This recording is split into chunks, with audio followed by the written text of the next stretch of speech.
আসসালামু আলাইকুম প্রিয় দর্শক, শুরুতেই বলে নেই এই আজকের এপিসোডটা এটা অনেকটা আমার বিষয়ে। আমাকে নিয়ে নানা ধরনের কথা হচ্ছে এবং এগুলো আমি দেখি, কোনোটা মন্তব্য করতে চাই আবার চাই না, আবার ভাবি কতজনকে বলবো। আর নিজেকে নিয়ে একটা অনুষ্ঠানে আপনাদের সময় নষ্ট করাটা, নিজের সম্পর্কে বলে, এটাও নিজের কাছে খারাপ লাগে। আপনাদের তো সময়ের মূল্য আছে। কিন্তু আজকে তাহলে কেন করছি এই আলোচনাটা? করছি এই কারণে যে সোশ্যাল মিডিয়ায় বেশ কয়েকটা জায়গায় আমাকে নিয়ে বেশ কয়েকজন অনেকগুলি স্ট্যাটাস দিয়েছেন। আমাকে নিয়ে স্ট্যাটাস আগেও দেওয়া হয়েছে, আমাদের সাংবাদিক বন্ধুরা অনেকে দিয়েছেন। তো সেগুলো নিয়ে আরেকদিন বলবো, বলা যখন শুরু করেছি ওগুলো বলবো। আজকেরটা বলি। আজকে অনেকেই দেখলাম যে আমাকে নিয়ে বলছেন যে তাদের একটা বক্তব্য হলো যে আমি পড়ি, বরং আমার মুখে না বলে আমি পড়ে শোনাই আপনাদেরকে। প্রথম যেটা পড়ব সেটা হলো এগ্রিকালচারিস্ট এমডি আব্দুল আলিম। উনি লিখেছেন, তিনি লিখেছেন দালাল মাসুদ কামালকে নাকি উপদেষ্টা বানানোর জন্য সুপারিশ করা হচ্ছে। যদি তাই হয় তবে জাতির সাথে আর একটা মুনাফিকি করা হবে। এখন এটা হতে পারে, এটা নিয়ে আমার কোনো বক্তব্য নেই। আমি আরেকটা পড়ি। হারুনুর রশিদ উনি লিখেছেন রয়ের এজেন্ট ও আওয়ামী লীগের দালাল মাসুদ কামালকে যদি উপদেষ্টা পরিষদে অন্তর্ভুক্তির সিদ্ধান্ত নেওয়া হয় তাহলে আপনার প্রতিক্রিয়া কি হবে? অনেকে প্রতিক্রিয়া দিয়েছেন, সেখানে সে আলোচনায় আসছে আরেকটু পরে। আরেকজন লিখেছেন আল মামুন, তিনি লিখেছেন আলোচিত সমালোচিত মাসুদ কামালকে উপদেষ্টা পরিষদে অন্তর্ভুক্ত প্রশ্নে আপনার মতামত কি? সঠিক সিদ্ধান্ত নাকি ভুল? আরও একটা কমেন্ট পড়ে শোনাই। এটা লিখেছেন নাসরিন আক্তার, তিনি লিখেছেন উপদেষ্টা নাহিদ ইসলাম পদত্যাগ করার পর ভারতীয় রয়ের এজেন্ট মাসুদ কামালকে উপদেষ্টা বানানোর জন্য এখন থেকে কাজ শুরু করেছেন চরিত্রহীন আসিফ নজরুল। উপদেষ্টা নাহিদের পদত্যাগের পরে ছাত্রদের পক্ষ থেকে একজন প্রতিনিধি দিতে হবে, কারণ ছাত্র প্রতিনিধির পোস্ট খালি হচ্ছে, অন্য কাউকে নেওয়া যাবে না। আরও আছে এরকম এরকম আপনি আরও অনেক পাবেন, আপনারা নিশ্চয়ই অনেকে ফেসবুকে দেখেন, পাবেন এরকম। আমি এই চারটেই বললাম, নিজের সম্পর্কে কত আর বলবো। যাই আমি এইগুলো আলোচনা করি। দেখুন নাসরিন আক্তার যে স্ট্যাটাসটা দিয়েছেন এবং সবাই বলেছেন যে ভারতের এজেন্ট, রয়ের এজেন্ট, আওয়ামী লীগের দালাল, আওয়ামী লীগকে পুনর্বাসন করার জন্য নাকি আমি মিশন নিয়ে নেমেছি, এগুলো বলেন। সে আলোচনায় যাওয়ার আগে আরেকটু বলে নেই, সেটা হলো এখানে দুটো কথা। একটা হলো আসিফ নজরুলকে বলা হয়েছে চরিত্রহীন আসিফ নজরুল নাকি এখন থেকে কাজ শুরু করেছে। উনি কাজ শুরু করেছেন কি করেননি আমি জানি না, কিন্তু ওনাকে চরিত্রহীনটা আপনি কী করে বলেন? নাসরিন আক্তার, আপনি জানেন চরিত্রহীনতা কাকে বলে? আপনি একজন নারী, আপনি জানেন নিশ্চয়ই।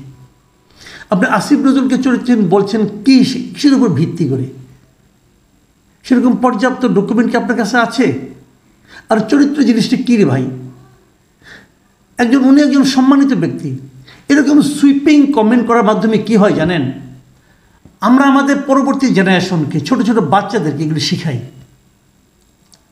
আপনার বয়স কত আমি জানি না, যদি আপনার সন্তান হয় সেও কিন্তু শিখে যাবে যে হুট করে একজন লোক সম্পর্কে কোনো তথ্য প্রমাণ ছাড়াই চরিত্রহীন বলে দেওয়া যায়। আবার কেউ যদি আপনাকেও বলে দেয়, আপনি চিৎকার চেঁচামেচি করবেন, কী লাভ হবে বলেন? আমরা তো একটা সভ্য দেশ, তাই না? কারোর সম্বন্ধে কোনো বিশেষণ যুক্ত করার আগে একটু ভদ্রভাবে করা যায় অথবা জেনে নেওয়া যায়। আরেকটা হলো যে ছাত্র প্রতিনিধিদের একজন দিতে হবে, মানে ওই পোস্টটা ছাত্র প্রতিনিধিদের উপদেষ্টা পোস্ট কয়টা, তার জন্য কোনো কোটা আছে? আপনারা তো কোটা বিরোধী আন্দোলন করেছেন ভাই। এই ছাত্ররা কোটা বিরোধী আন্দোলন করেছে। ছাত্রদের জন্য কোটা থাকতে হবে কেন? ছাত্রদের সবগুলি হলে অসুবিধাটা কী? আবার একটাও না হলে অসুবিধাটা কী? আমি তো একটাও না হওয়ার পক্ষে ছিলাম শুরু থেকে। কেন সেটাও আমি বলেছি। আমি বলেছিলাম যে ছাত্রদেরকে উপদেষ্টা পরিষদে নেওয়ার মাধ্যমে সারা দেশের ছাত্র ঐক্যটাকে আপনারা নষ্ট করে দিয়েছেন। ছাত্রদের মধ্যে আপনারা লোভ ঢুকিয়ে দিয়েছেন। এই কাজটা আপনারা ভুল করেছেন। সেই ভুলটা আপনারা এখন নিশ্চয়ই টের পাচ্ছেন। দেখেন নাহিদ ইসলাম পদত্যাগ করবেন, ওই পোস্টটা খালি হবে, সেখানে কাকে দেওয়া যায় এরই মধ্যে বলা হচ্ছে যে এখানে প্রাইভেট বিশ্ববিদ্যালয়কে দিতে হবে। মানে এটা কি কোটা? আপনি যাকেই দেন দিবেন তার যোগ্যতার কারণে, এটা প্রাইভেট বিশ্ববিদ্যালয়কে দিতে হবে কেন? আবার কেউ যদি বলে একজন আহত লোককে দিতে হবে, কারণ তার কন্ট্রিবিউশন যে কারোর চেয়ে বেশি, এটা কোটার ব্যাপার ভাই। আপনারা তো কোটার বিরুদ্ধে আন্দোলন করেছেন, তাহলে এইভাবে কোটা কী করে করছেন? এটা করা ঠিক না।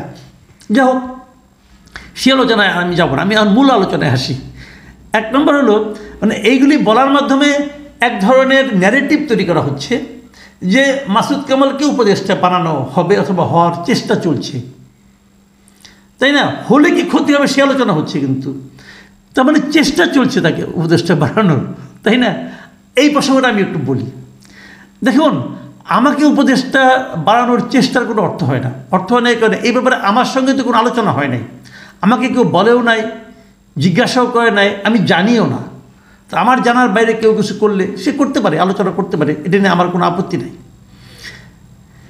কিন্তু প্রশ্নটা হচ্ছে যে আমি কি হতে চাই?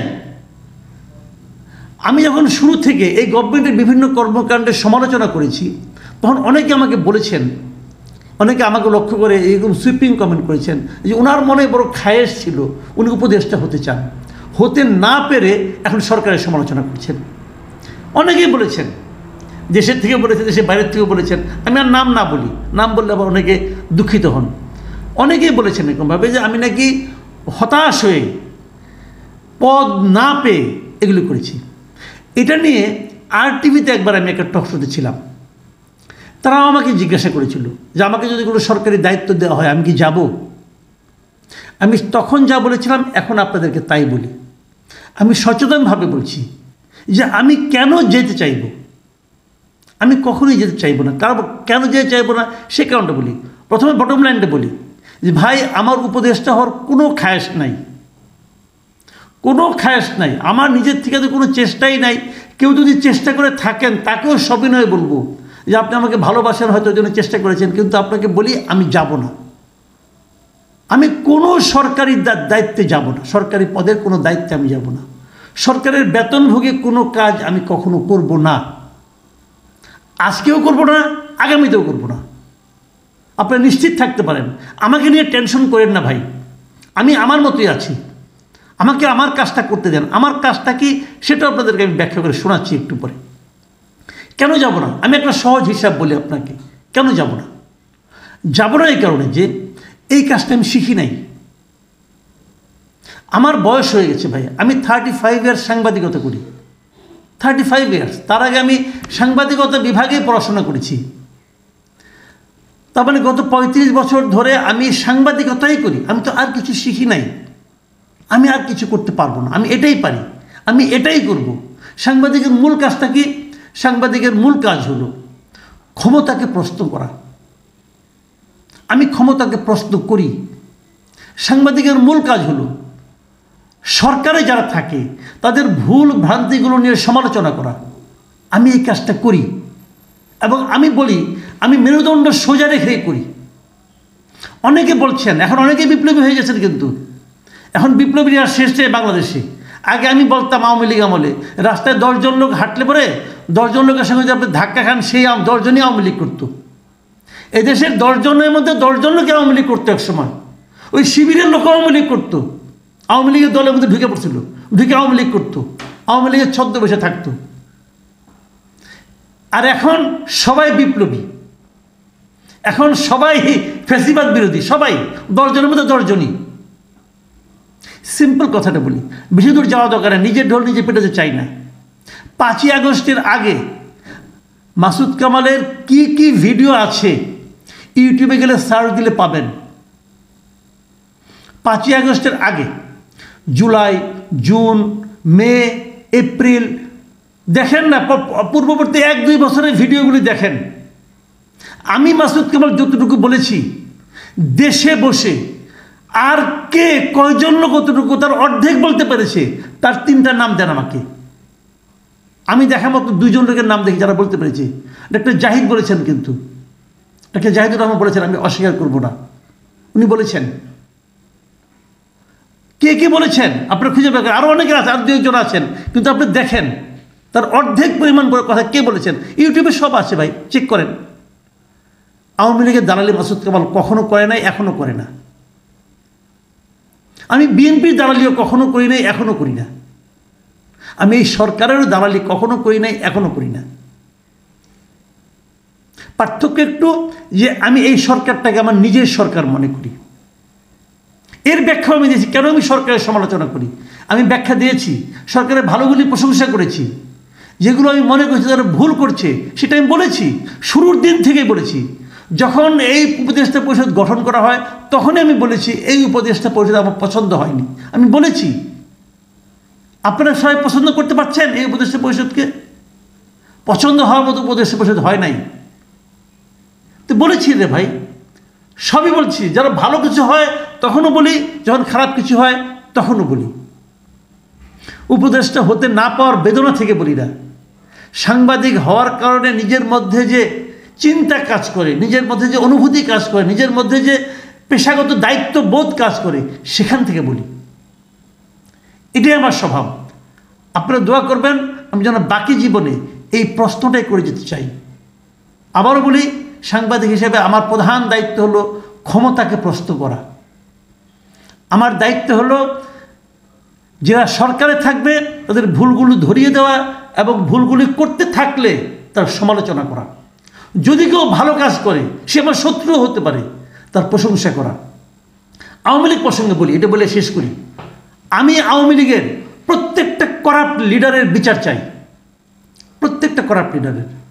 কারা করাপ্ট আমি আপনাকে সহজভাবে বলে দিই। শেখ হাসিনা করাপ্ট, তার মন্ত্রিসভার প্রত্যেকটা লোক করাপ্ট, প্রত্যেকটা লোক করাপ্ট, তার সেন্ট্রাল কমিটি সবাই করাপ্ট, তার সেন্ট্রাল কমিটি, তার জেলা কমিটি, এমনকি তার উঁচু উপজেলা কমিটি যারা ছিল, এদের সবাইকে বিচারের আওতায় আনতে হবে। এমনকি উপজেলা পর্যায়ে, জেলা পর্যায়ে যারা আওয়ামী লীগের কমিটিতে নাই কিন্তু আওয়ামী লীগের সুবিধাভোগী, তাদেরকেও বিচারের আওতায় আনতে হবে। যত ব্যবসায়ী আওয়ামী লীগের কাছে সুবিধা নিয়েছে সবাইকে আমি বিচারের আওতায় আনতে বলি। আপনারা অনেকেই বলেন না, অনেকে যে চাকরি করেন ওখানে যে, আবার আমি করি না। আমি মাসুদ কামাল কারো চাকরি করি না, কোনো ব্যবসায়ী চাকরি করি না, ওই করাপ্ট ব্যবসায়ীর চাকরি আমি করি না। আর অর্থনৈতিক লেনদেন, একদিন যে কে বলতেছে যে মাসুদ কামালের কত টাকা আছে, ভাই ওইটুকু মনের জোর না থাকলে, ওইটুকু নৈতিকতার জোর না থাকলে কথা বলতে পারতাম না। এখন এখানে ওপেন চ্যালেঞ্জ করছি, বাংলাদেশের কোনো একজন ব্যবসায়ী, কোনো একজন ব্যক্তি, কোনো একজন সরকারের লোক আজকে 35 বছর ধরে সাংবাদিকতা করছে, মাসুদ কামালকে 5 টাকা দিতে পেরেছে, একটা লোক সামনে এনে দাঁড় করায় দেখা দেন। যদি পারেন সেই দিন থেকে আর কথা বলবো না, এইটুকু জোর আছে। আওয়ামী লীগ আমলে বলতাম, আওয়ামী লীগ আমলে যতটুকু চাপের মুখে পড়ছি, অতটুকু চাপ আপনার পড়লে অনেকের অলরেডি প্যান্ট খারাপ হয়ে যেত, কাপড় চোপড় নাপাক হয়ে যেত। আমি মাসুদ কামাল সিটদার সোজা করে দাঁড়িয়েছিলাম। আমার ব্যাংক অ্যাকাউন্ট দেখতে চান আসেন, যে কোনো ব্যাংক অ্যাকাউন্ট দেখাই দেবো, কোনো সমস্যা নাই। রয়ের দালালি করলে টাকা তো আসতো, টাকাটা কোথায় দেখেন না। ঢাকা শহরে মাসুদ কামালকে ফুটপাতে দেখা যায়, হেঁটে হেঁটে চলি এখনও। যে আমাকে লোভ দেখেন না ভাই। আর আমার বিরুদ্ধে কিছু বলার আগে 10 জনের কাছে জেনে নেন, জিজ্ঞাসা করেন যে মাসুদ কামাল লোকটা কেমন। যারা আমাকে চেনে তারা বলবে বেয়াদব, বলবে বলবে মুখে কোনো লাগাম নাই বলবে, কিন্তু কেউ একজন বলুক আমি করাপ্ট, তারপরে আমার সঙ্গে আলাপ করেন। ভাই রয়ের এজেন্ট হওয়া লাগে না। আমার সংসার এমনি চলে যায়, গরিব মানুষ গরিবানা হালে চলি, আমার চাহিদা কম, আমার কোনো সমস্যা হয় না। বটম লাইন বলে শেষ করি, এমনি বড় হয়ে গেছে, অনেকে হয়তো মন খারাপ করছে যে এত কথা বলে কেন লোকটা। বটম লাইনটা বলি, আমি কখনো কোনো সরকারি পদে যাব না, বললেও যাব না, চাইলেও যাব না। আপনারা দয়া করে ওদিকে আমাকে ঠেলেন না। যারা সমালোচনা করছেন, কুৎসা করছেন, তারা অন্য কিছু করেন, এই দিকে সময় নষ্ট করেন না। আপনারা খুব গুরুত্বপূর্ণ মানুষ ভাই, অন্য কিছু করেন, আমার পেছনে সময় নষ্ট করেন না। আমি খুব একটা ক্ষুদ্র মানুষ, যদি বেঁচে থাকি আমাকে সহ্যই করতে হবে, আমি কাউকে খুশি করতে পারবো না। প্রিয় দর্শক, এখানে এই পর্যন্তই। ব্যক্তিগত প্রসঙ্গে কথা বললাম, এই জন্য আমি সবার কাছে ক্ষমা প্রার্থী। ভালো থাকবেন আপনারা। আল্লাহ হাফিজ।